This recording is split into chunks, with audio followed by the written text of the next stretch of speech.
All right, fellow babies, welcome back to the Pach-Attack from Man-We-06.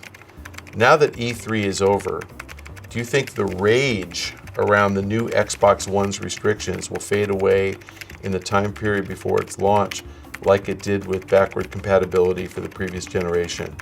Do you think Microsoft can make us forget about all of this by wrapping it up in a nice gift wrap and blinding us with great games?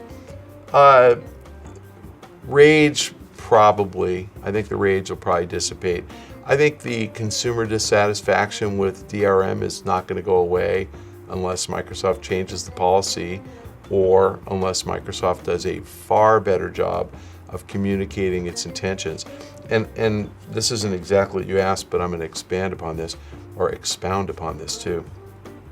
I think Microsoft has good intentions. I think that the company really created, Always Connected because they want gamers to have the ability to not only switch from game to game to game, but to switch from game to Skype, from game to internet browser, God knows what else, from game to TV show, from game to program guide, and among all those things, from one of those to the other.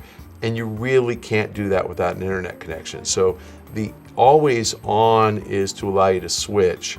The DRM, the problem with DRM is once you write a game to your hard drive, theoretically, if you can resell used games, and you can, then that same disk can and will be written to somebody else's hard drive.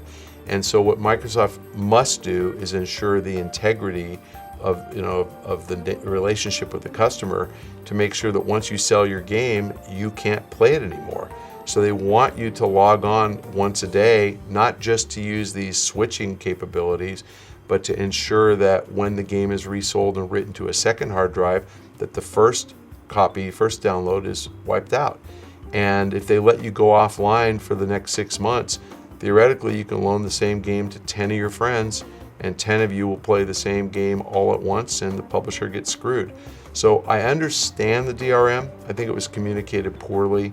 I think that either Microsoft needs to do a much better job of communication prior to launch, or they need to change their policy. If they don't do either one of those, I think the rage will resurface once the console launches. My expectation is they'll do a little bit of both. And the education effort is something that they're just going to do because, as I said, all the things I talked about, switching between game and internet browser, they haven't communicated that clearly. They showed it at the Xbox One reveal event May 21st, but they really didn't talk about it at E3. I got hours of that, and I still had questions after hours of exposure to it. I think there's a lot more they can explain. The part that I think they might consider, which is way out of character for them, is an acknowledgement that they made a mistake.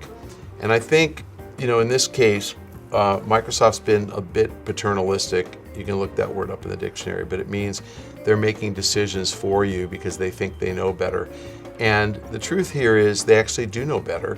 They know what the box is capable of, and they really haven't explained it to any of us. But they're making the decision that you want that ability to switch instantly among different services so desperately that you're willing to compromise your digital rights, and you're willing to give to them the a giveaway that you will log in at least once a day. I think a lot of gamers would rather just play solo games, single player games until they're ready to go online, and when they want to go online, then they'll log in. And then I think Microsoft has carte blanche to wipe the download off the hard drive. So I think that the correct solution is to enable disk-based gaming with no restrictions on transfer, and have the consumer sign a contract, and use their license agreement that says, if I choose to download the disk to my hard drive, then I consent that you will log on once a day. But if I don't want to download it to my hard drive, if I want to go play in my attic or my basement and I don't want the box connected, that's okay too.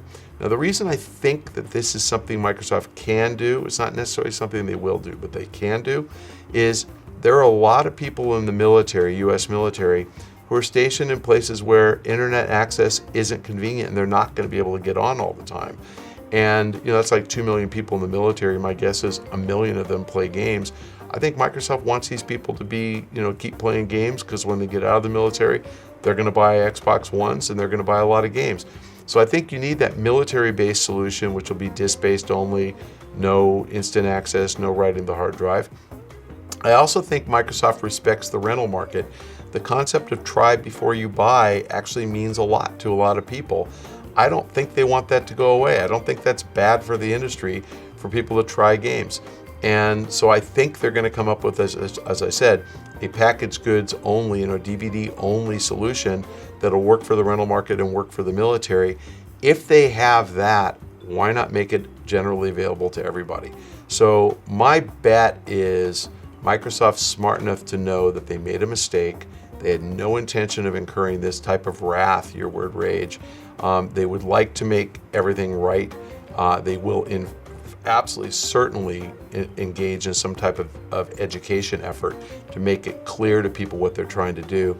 But I think if they were really smart, you would see a retraction of the DRM policy, and they will say status quo, you can play disc-based games, disc only, swap them, give them away, resell them, use them as coasters, do whatever you want with the disc, and we support that. And if they're smart, they'll do it pretty soon.